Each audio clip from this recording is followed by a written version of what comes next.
Hi everyone and welcome. I'm Glenn Diesen and today I'm joined by Alexander Mercouris and Dr. Andrey Kortunov, the Director General of the Russian International Affairs Council. And for the past 30 years we've seen the West and Russia appear to have been slow walking towards confrontation. We see this escalation, especially since 2014, then intensifying from 2022. And again, at the end of 2024, it looked as if with these direct attacks that catastrophe might be close. Indeed, with the absence of diplomacy, it really looked very dark times ahead. And now suddenly it's all been changed. The US changed course. They're openly talking about Russian security concerns, something I haven't heard about in 30 years. Dr. Kortunov, you have written that grand bargain is underway. How are you reading this, historical situation? I think is appropriate to describe what's happening now between the Americans and the Russians. Well, thank you, Glenn. First of all, let me say that it is definitely my pleasure and my honor to be a part of this discussion.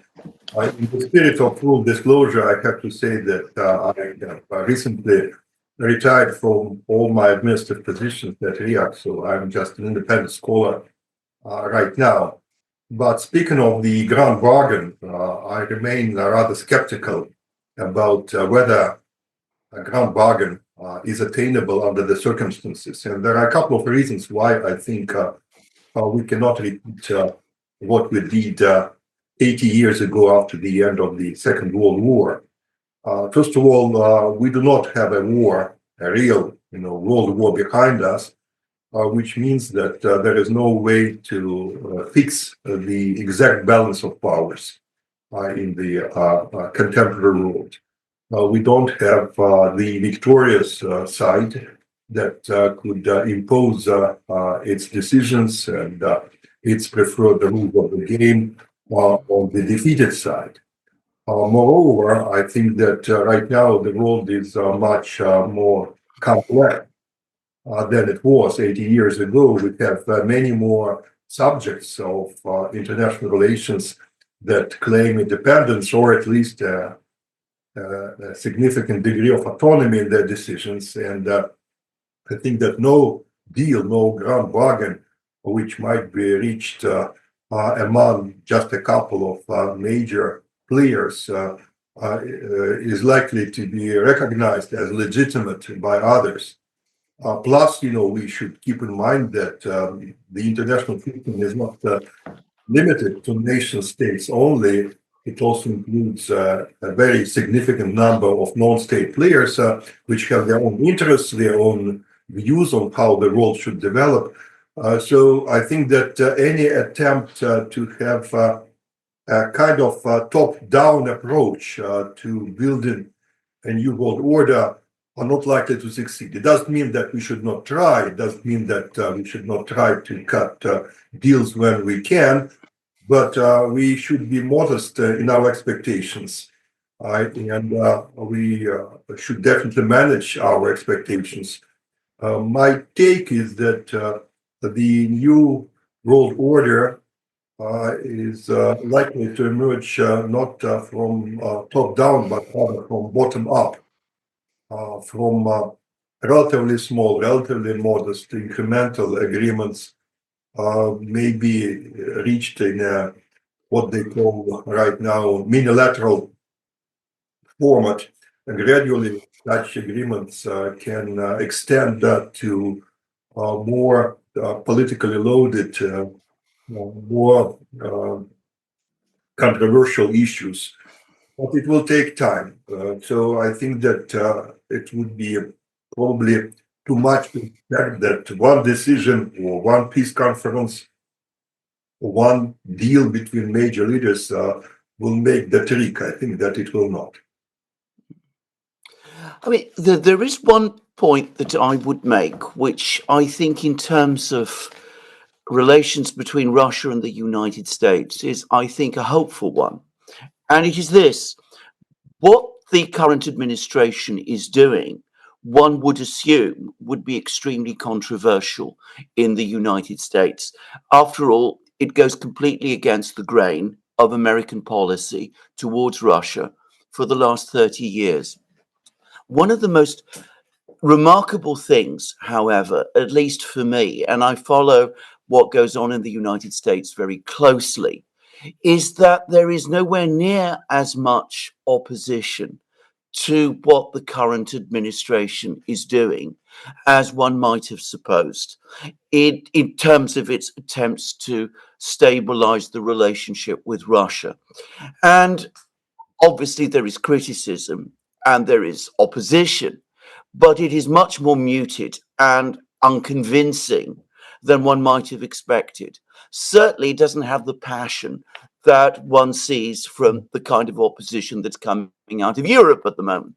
And that makes me think that there is, at least within the United States and within the elites in the United States, an understanding that the last 30 years, the attempt to confront Russia in the way that was done over the last 30 years has exhausted its potential, that Russia isn't going to go away, that all expectations that it would, or that it would subordinate itself to the United States in some way, it's now realized that that isn't going to happen. And that does finally put us in a better position to move forward towards some kind of longer term understanding or stabilization of relations between the United States and Russia. So that is my own view. I mean, I don't know whether you want to comment about this, but perhaps you was writing about a grand bargain. Perhaps you can give us some idea of what you think a future relationship between the United States and Russia, different from the one that we've had over the last 30 years, a relationship not marked by confrontation, what its essential contours might look like.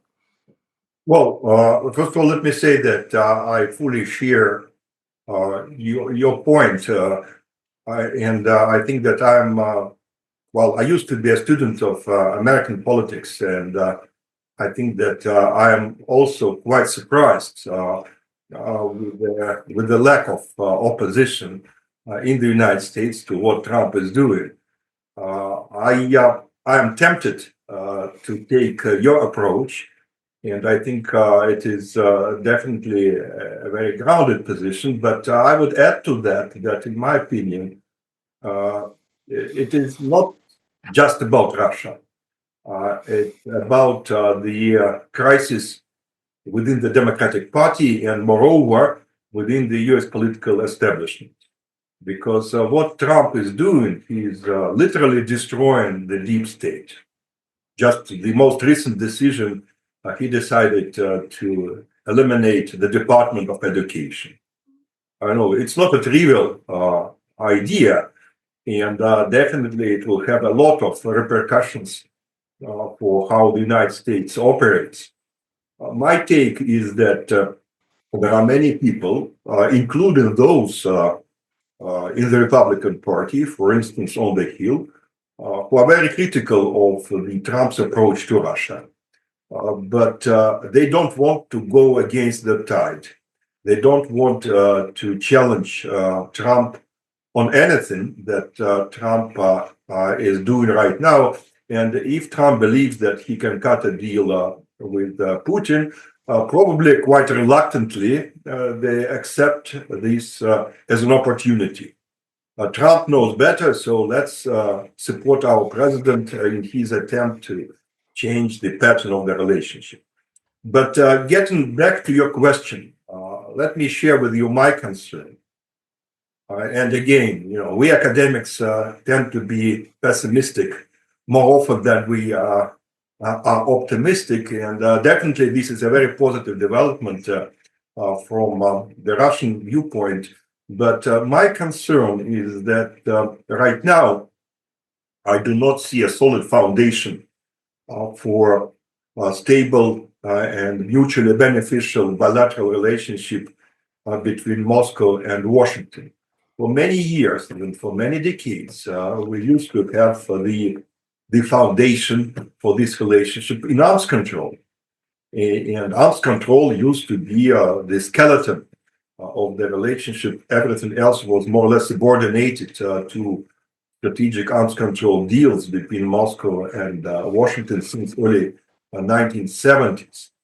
As far as I understand, Donald Trump, he is not a great champion of arms control, any arms control, because he apparently believes that the United States can outspend and outperform any adversary, be it Russia or China or whoever might dare to challenge the United States in the military field.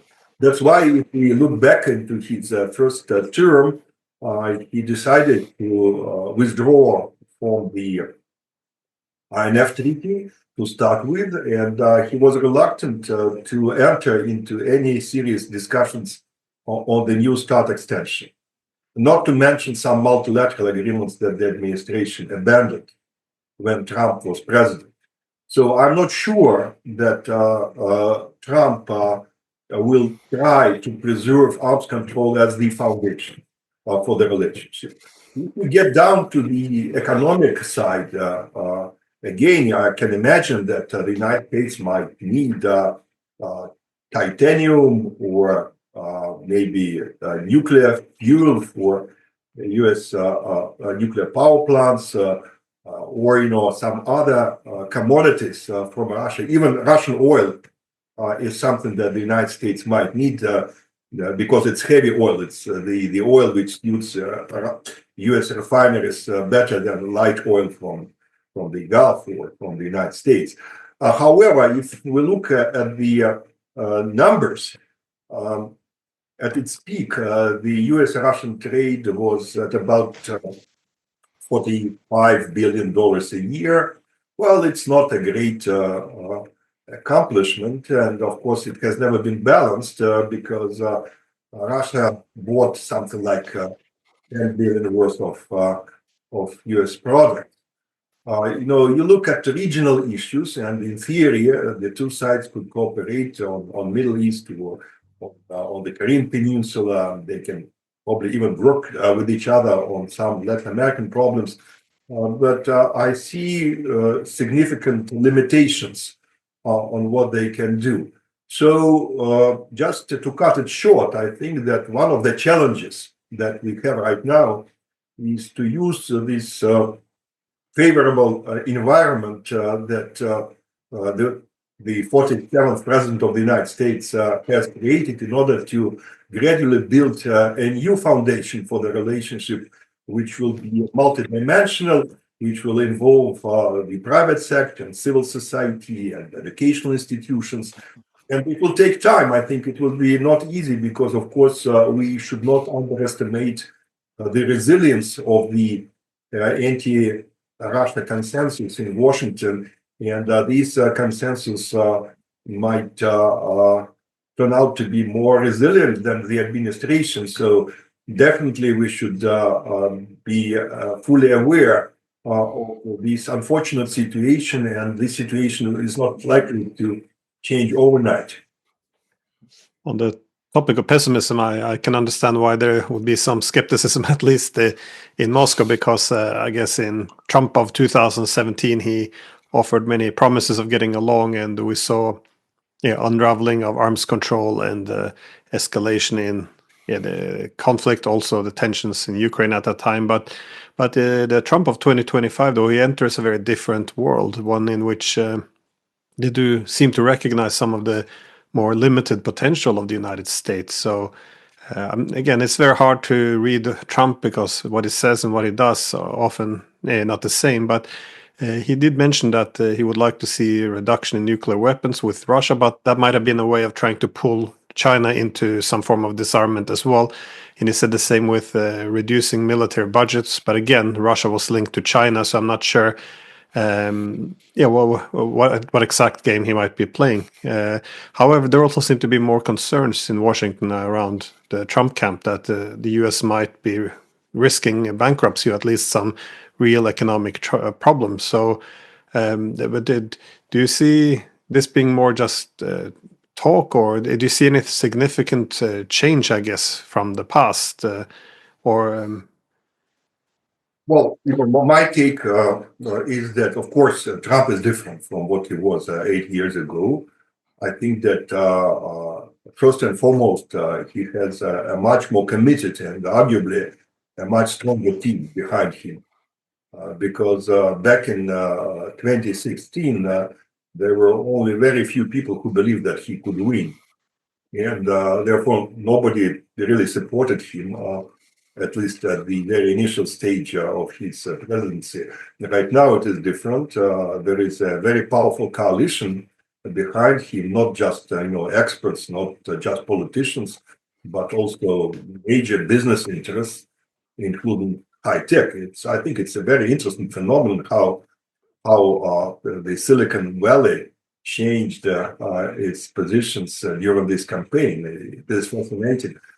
It is also very important to mention that, of course, Trump understands that it is his last term, so he shouldn't care about re-election. He can do essentially what he wants doing, and he might be more radical. He is already more radical in some of the decisions that he makes compared to 2017. I would also add that many people say, and I tend to take it seriously, is that if you go through an assassination attempt like Trump went through, it is a formative experience. Maybe now he believes in his mission more than he did 8 years ago, and we should not underestimate such psychological factors. So I wouldn't make any early conclusions on the basis of his first term. I think this time he's different, and you are right. The world is different. It's not just Trump. The world is not what it was 8 years ago, and this is something that they should keep in mind in the White House. So I think that we can stay modestly or cautiously optimistic about his intention to change the country in the first place and his intention to change the world.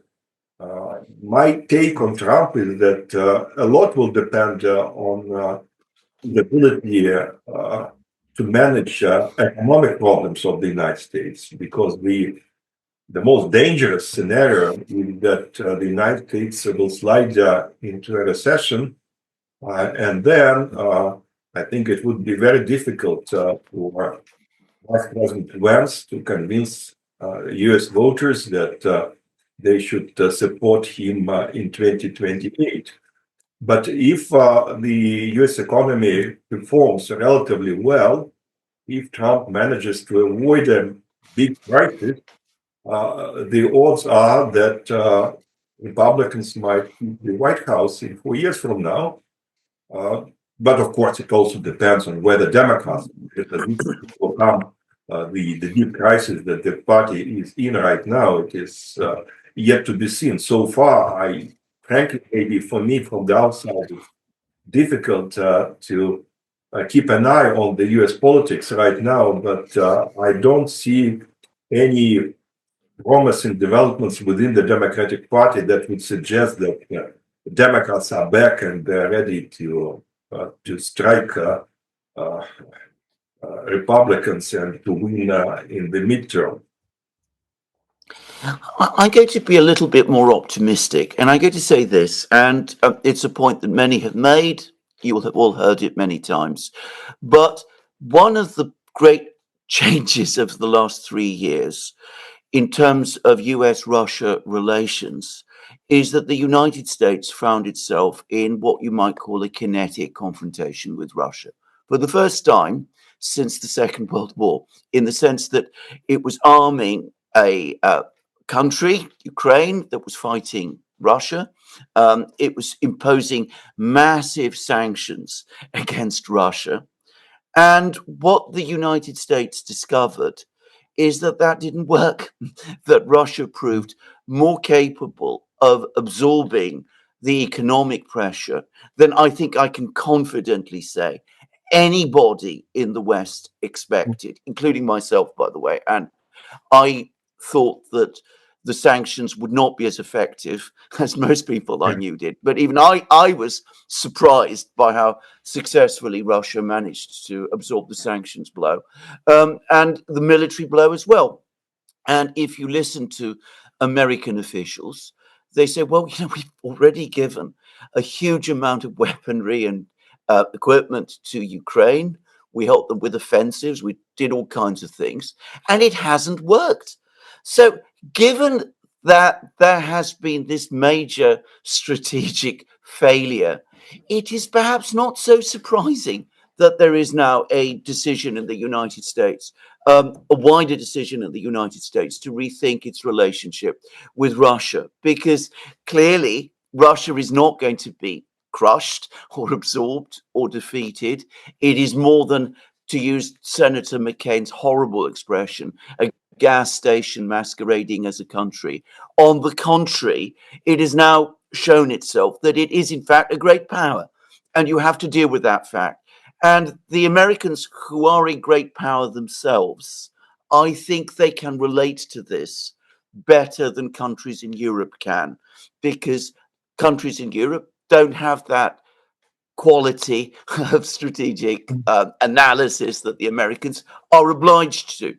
Now, that, however, brings us to where maybe there is a potential for the Americans and the Russians to talk and think about things looking forward. And that is the situation in Europe, which remains extremely difficult and very unstable. And I would have thought dangerous to both, because the United States has been drawn into a conflict in Europe with Russia, which has not worked well for the United States at all.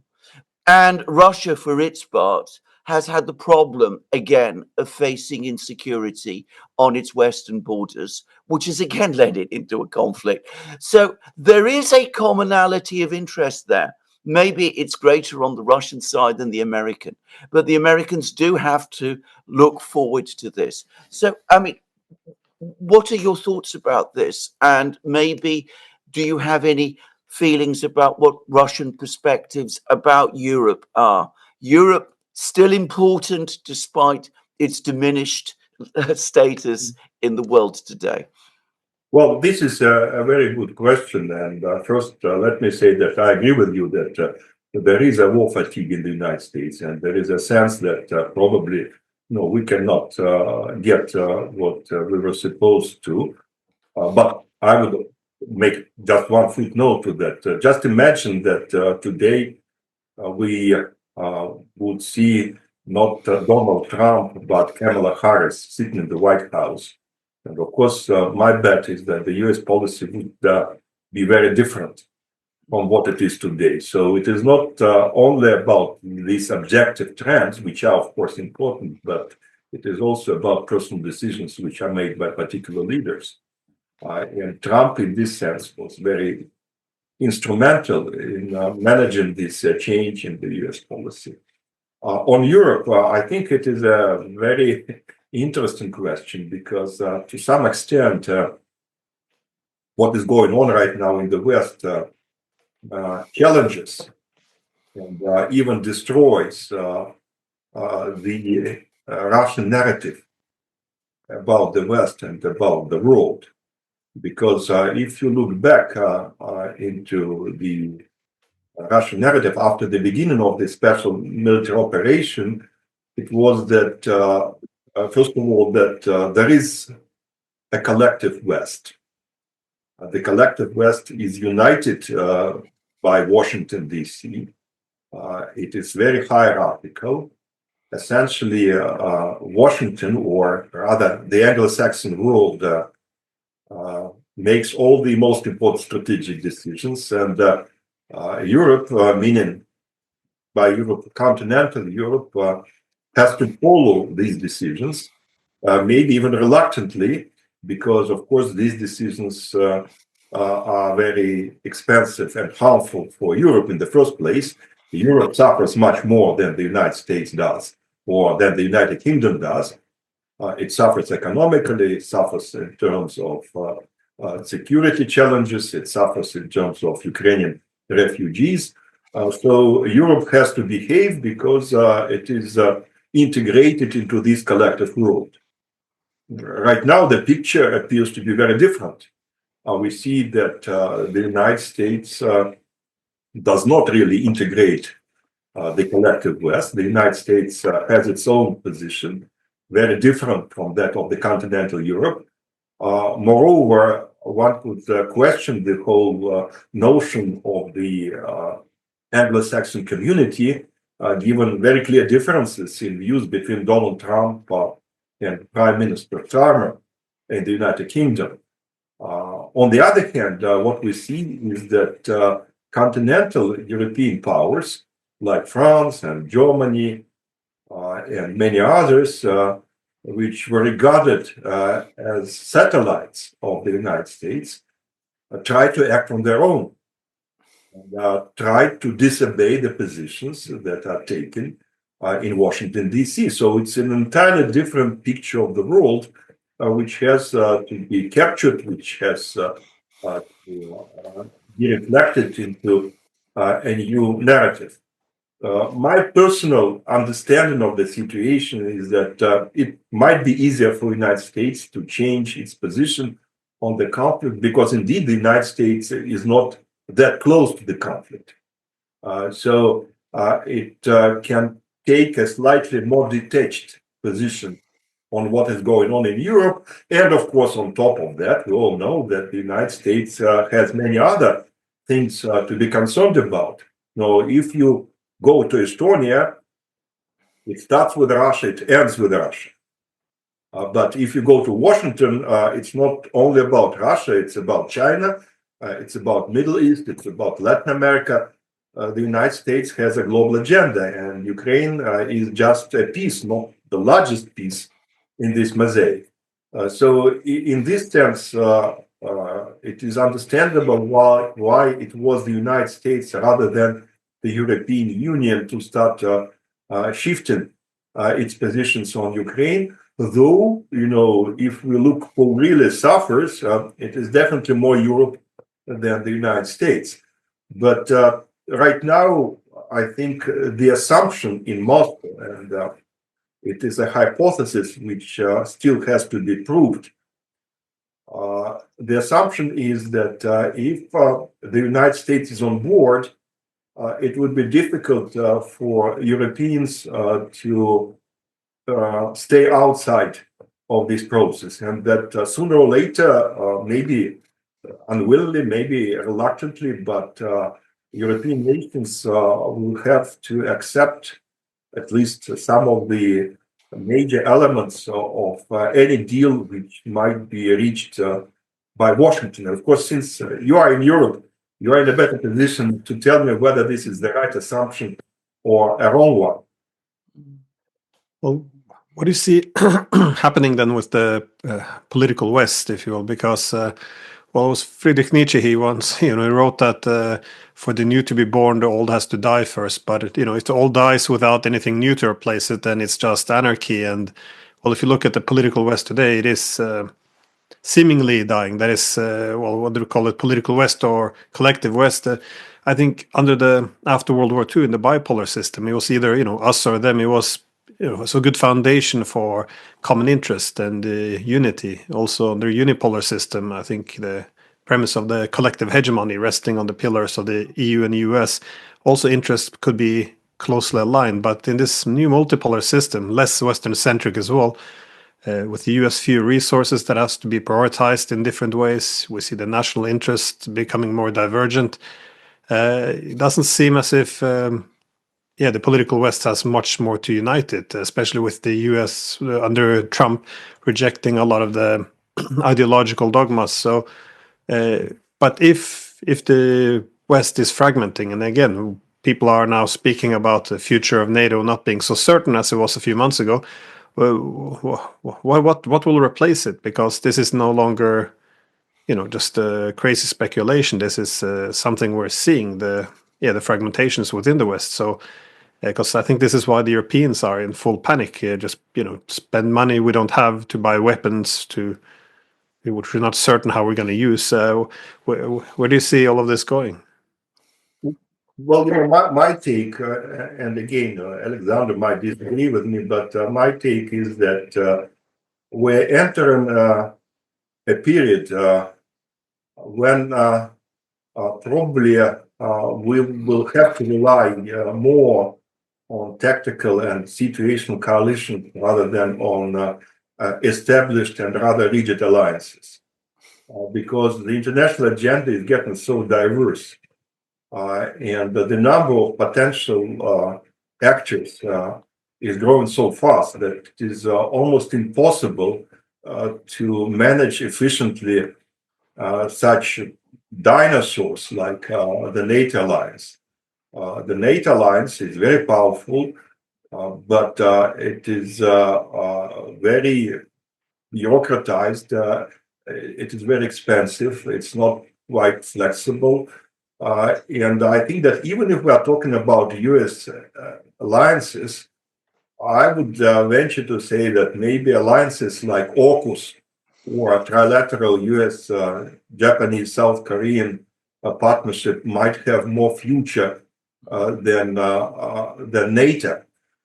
Likewise, if you look at BRICS, it is also a kind of situational alliance in the sense that various BRICS members have their own views. Sometimes they cannot agree with each other, and they can agree on certain issues but disagree on others. So I am afraid that this traditional system of international relations with strong alliances, with hierarchies, with rules which are clear and unambiguous, this world is gone, at least for some time. Maybe, I don't know, in 10 years and 20 years from now, we'll get back to more order. But for the time being, we will have to operate in the situation of uncertainty. And I think that makes this situation is risky for everybody. On the other hand, this uncertainty might create opportunities for certain players. Look at Turkey, for example. You see that Erdogan can selectively use NATO when he feels that he needs NATO. When he believes that he can do without NATO, he goes to Moscow or he goes to Beijing. So Turkey is not limited in any significant way by its membership to the NATO alliance.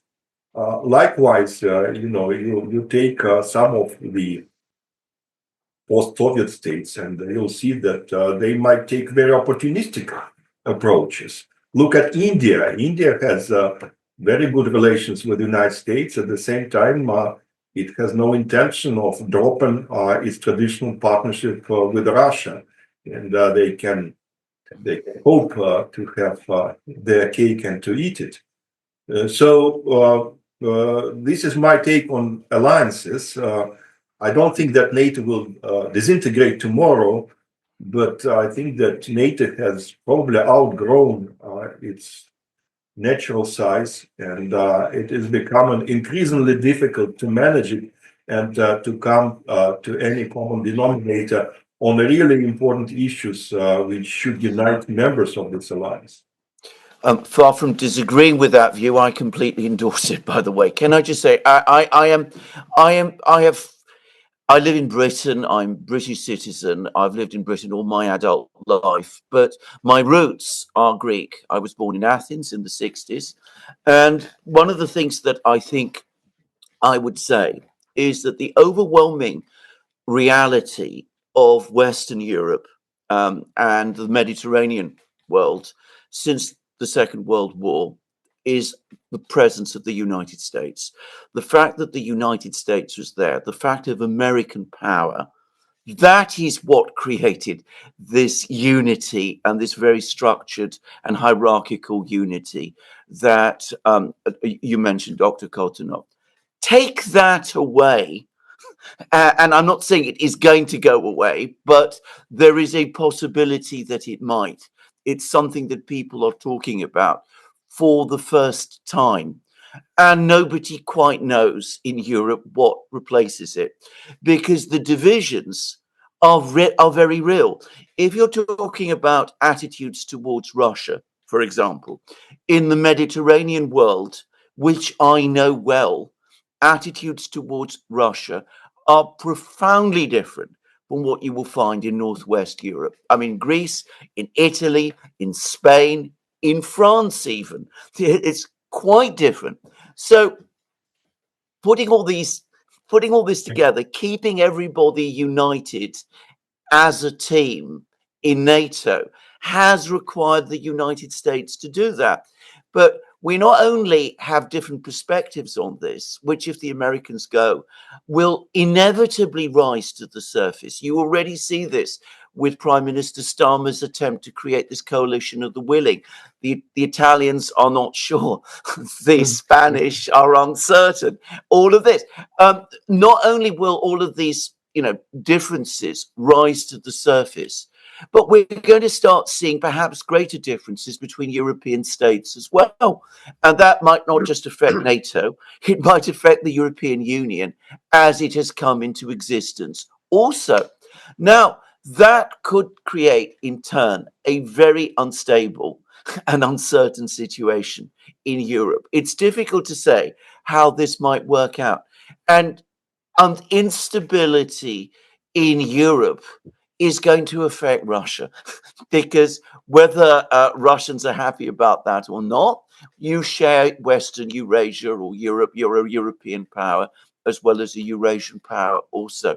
So is there not a case for saying, if we were talking about great grand bargains, that having a partner in the United States who might help in managing European affairs, provided that partner is a responsible one and a realistic one, might actually in long term serve Russian interests? Because I have to say, a fragmented Europe, when it's existed before, has been a Europe of conflict, of powers maneuvering and getting into conflict with each other.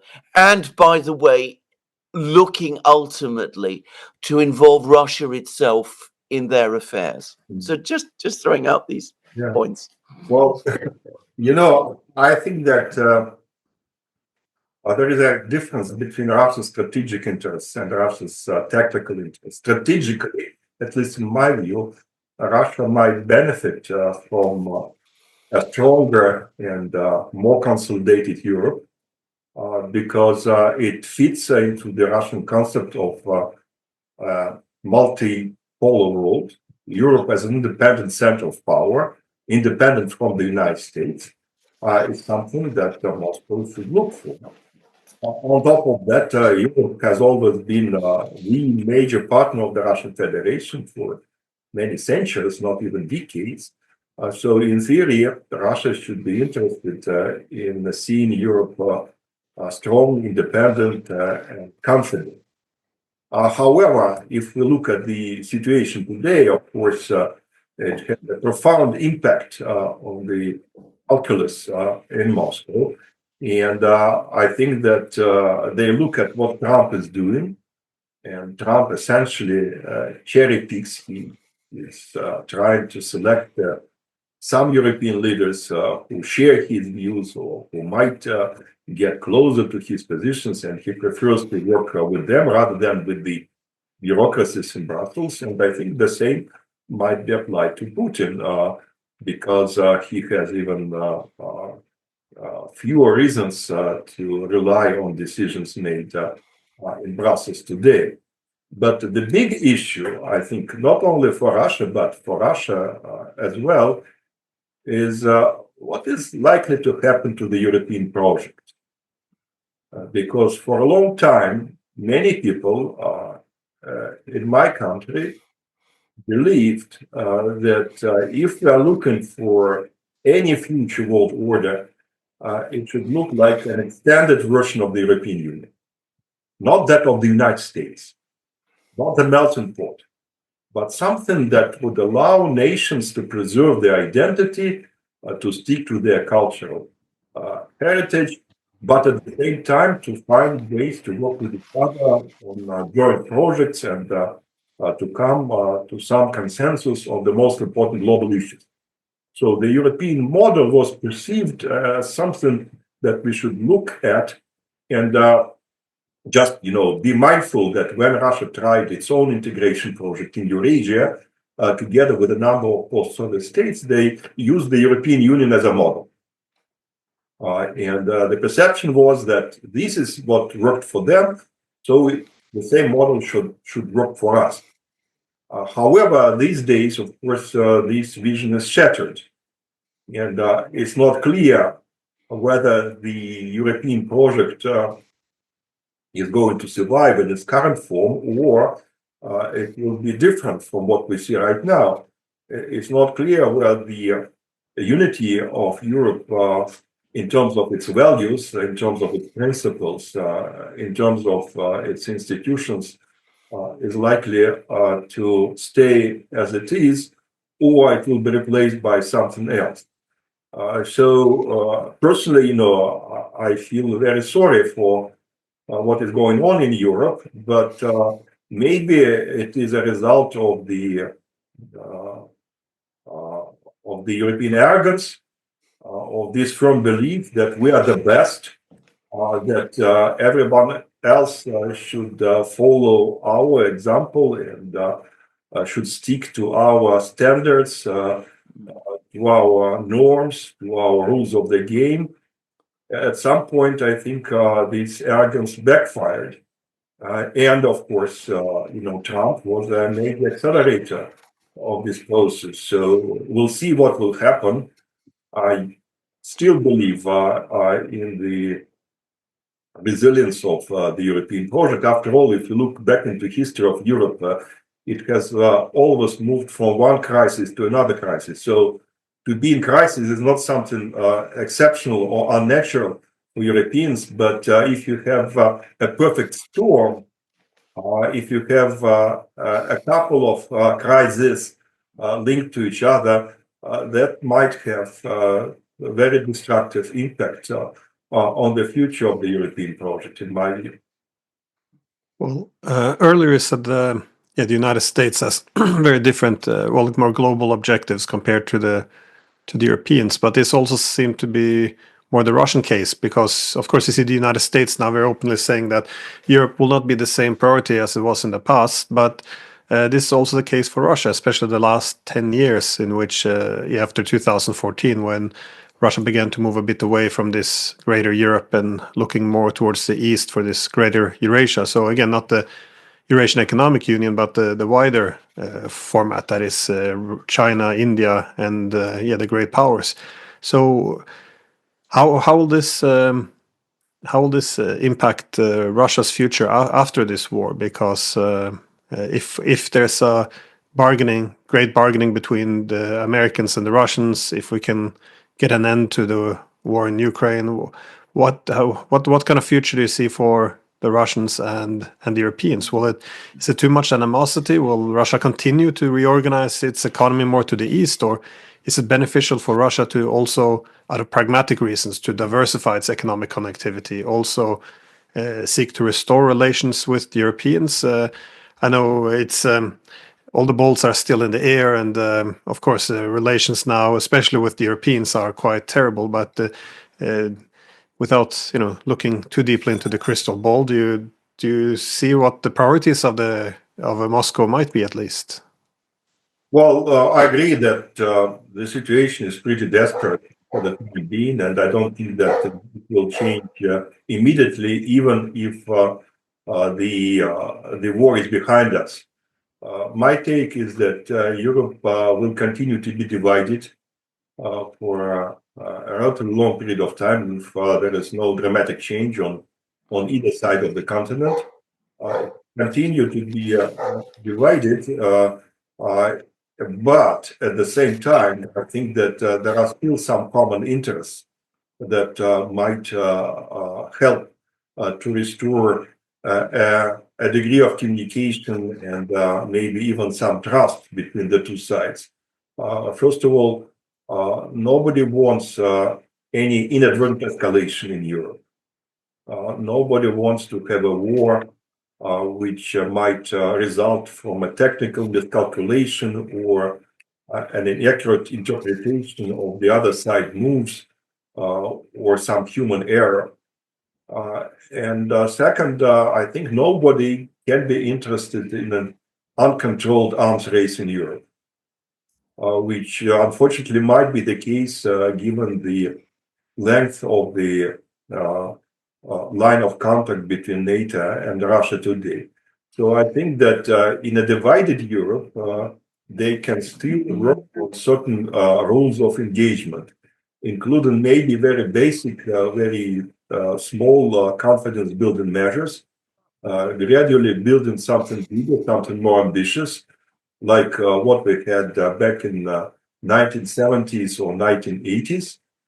It will take time. I think that the restoration of the relationship will start with relatively non-toxic areas, like, I don't know, for example, restoring air traffic between Moscow and the European capitals, restoring embassies, because right now these embassies are like besieged fortresses, both in Moscow and in European capitals. Gradually, they can move to something more substantive, especially if a certain amount of sanctions removed or eased. Geography is important. Geography will not go away.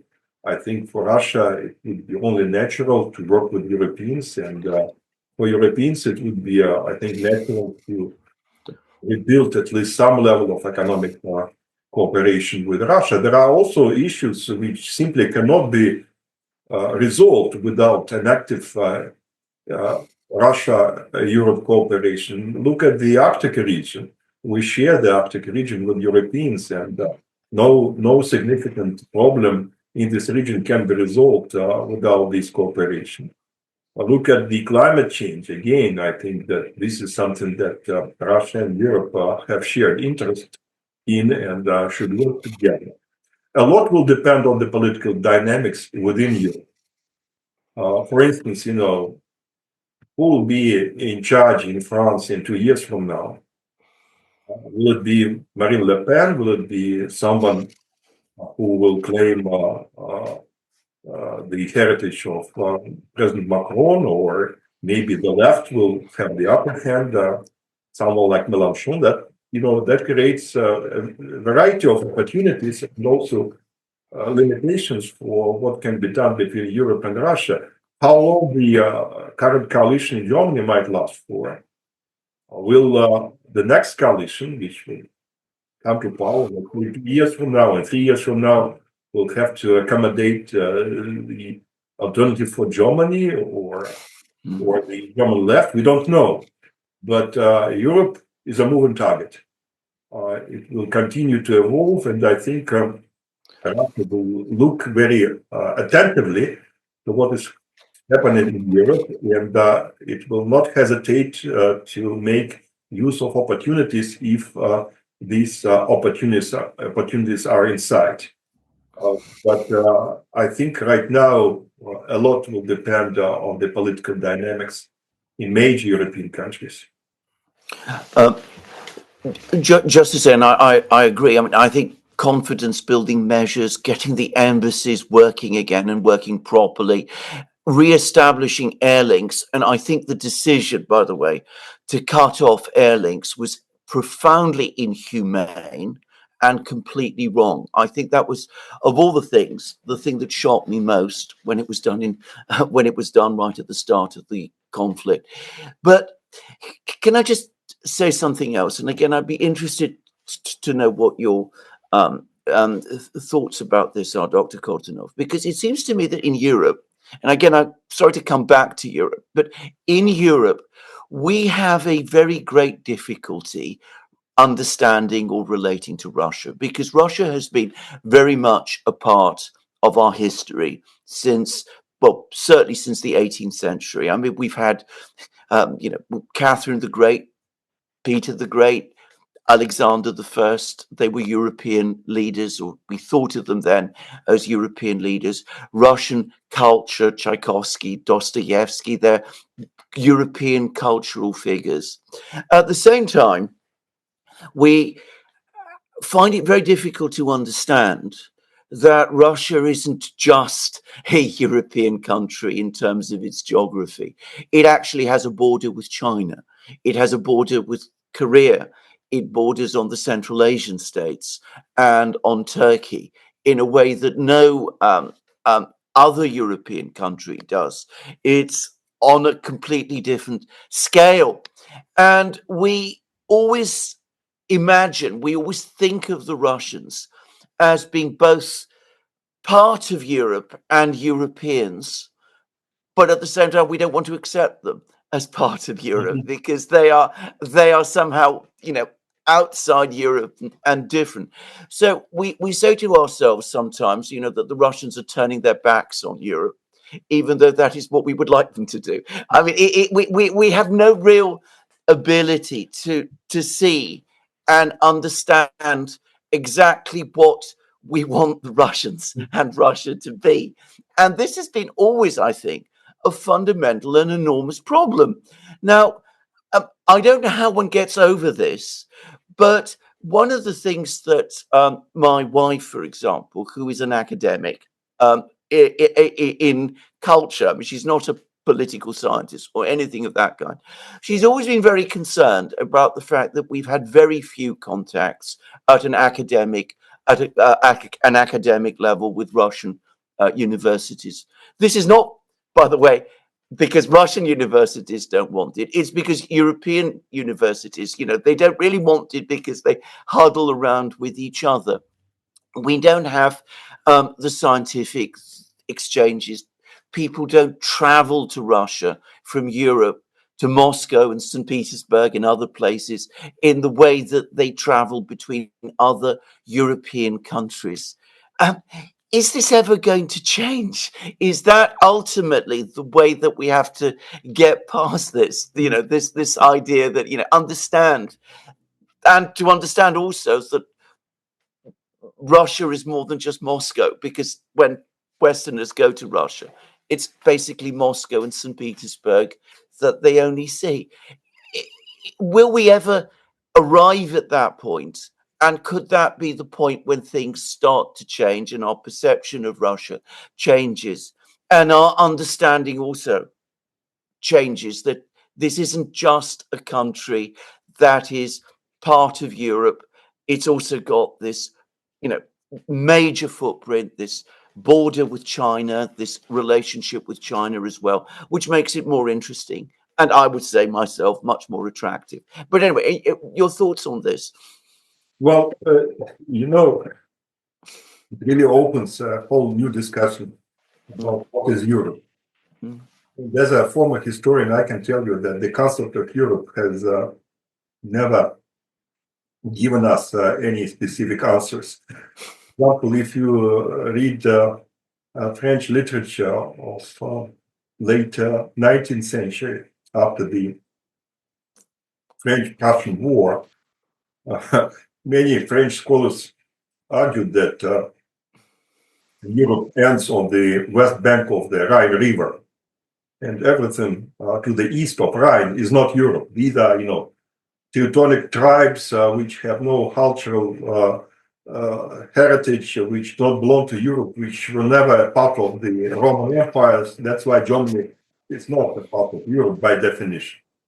Now, since you come from Greece, you probably remember when Greece had this tragic financial meltdown.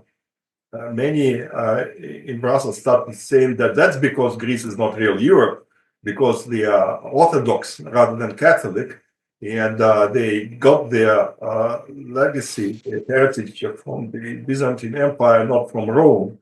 And of course, it is very strange to say that given the roots of the European democracy, but it is definitely something which is moving. The borders of Europe are not carved in stone, and we can say that Europe is not about geography. It is rather about ideas. And to some extent, all the world is Europe. We are all Europeans in this way or another. But speaking of Russia, I think that on top of this moving target, what we should keep in mind that Russia appears to be too big to be accommodated in Europe. That's why there has been no serious discussion about Russia joining the European Union, for example, because the perception was that the European Union would never swallow and digest Russia. On the other hand, I do remember our discussions with officials from Brussels long before the Ukrainian crisis. And basically, their point was that everything but institutions. You should abide by all the rules, all the provisions of the European Union, because this world is going to be Eurocentric, but institutions are not for you. So the perception was that the only way to negotiate was to negotiate about the speed and the sequence of you getting adjusted to our norms and our values. And this is not the way you can talk to a country which claims an independent role in the international system. So I think that this European arrogance, this rather dictatorial approach to its partners was a serious mistake by Europeans in dealing not only with Russia, but in dealing with other countries, be it China or India or Turkey or others. This belief that sooner or later they will have to stick to our rules of the game is unfortunate, and I think it is definitely counterproductive if you want to accomplish something. You have to demonstrate flexibility. You have to demonstrate your willingness to reach a compromise. So if you compare Europe and Asia for Russia, you can say, and you'll be right, you can say, well, Europe is much better for Russia than Asia because, Europeans, you have large diasporas in major European countries. Many of you guys got your education in Europe. You know languages. We have a history. We are united by Christianity. So you should stick to Europe because in any case, Europe will be kinder to you in the long run than Asia might possibly be. And that would be right. But on the other hand, I think that Asia has at least two major advantages over Europe if you look at this situation from Moscow. First of all, in Asia, you will not find a single nation which will perceive Russia as an existential threat. Mm-hmm. Nobody will try to build his or her identity on the basis that we are not Russians. And clearly, this is not the case for countries in Central and Eastern Europe. They have to distance themselves from Russia to prove that they are different, that they have their own identity separate from Russia. And second, in many ways, Asia is more flexible because it is not so loaded institutionally. To enter Europe, you have to pay a lot for your entrance ticket. In Asia, they will give you this ticket for free for the time. You can even lead some integration projects in Asia if you want to. So Asia does have an advantage over you. But let me just also mention that, at least in my view, we should distinguish between your priorities and your identity. Russia's priorities for the time being might be in the East. But in my view, the Russian identity remains European. You cannot change it in a couple of years, even in one or two generations. Russia is a very special European nation with strong interests in Asia, with a kind of mixed identity. But in the end of the day, it is a part of the European family of nations. That cannot be denied because it's a millennium of history. It's about our culture. It's about what we are. I don't have any final question, but no, just a comment. I agree, and I think this is why on the topic of reshuffling relations and these great bargains, I was very optimistic about the proposal I remember by Medvedev back in 2008 about this pan-European security architecture for this reason, because the EU tended to treat neighbors more, that they would have this gravitational pull. So if you're Moldova or Georgia, any other country, even if they wouldn't be a part of the EU, they would gravitate towards it, and they could set conditions in order to have economic cooperation. So the EU even referred to it as external governance. So the Moldovans had to accept the energy package from the EU. And this is, of course, very problematic. Not just Russia, as you mentioned, too big to digest, but even Turkey can't really be digested. So the idea that you all have these huge giants which will just gravitate around the European Union, who should do as they're told, but they don't actually have a seat at the table. It was always a source of very sort of fragile foundation. It wasn't going to work. And but I'm wondering if now that Russia looks more towards the east, and I think you're correct, it's easy for Russia to be in the east where there's other giants and there's not the same historical baggage, and it's there's no need to always balance the Russians because when you're in the neighborhood with the Chinese and the Indians and the Indonesians, all of them almost, there's it's I guess it's less intimidating, but wouldn't this also help to improve the relations? Sorry, I guess I have a last question. Wouldn't this, if Russia isn't too focused on Europe, if it has looks to the east as well, this, again, not being pro-European or anti-European, but just if Europe matters less to Russia, wouldn't it be a bit easier perhaps to work out the other aspects of the relations if it's, if we, I guess, instead of being married, if we divorced or neighbors instead of living in the same house, in this sense, would it be easier to find some kind of a reshuffle to reorganize the relationship? Well, again, my take is that indeed this relationship has always been very emotional, like in a marriage. It was not a happy marriage, but it was a very close relationship. Look, we had 2 summits, EU-Russia summits a year. EU had more contacts with Russia than with any other external partner, including the United States, by the way. So it was a very close relationship. And that's why when this marriage failed, it was so emotional on both sides.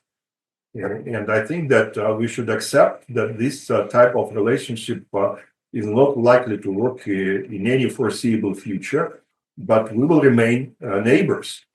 And it's better to have decent relations with your neighbors if you want to be comfortable in your apartment, because your neighbor can make your life miserable if he or she really wants to do that.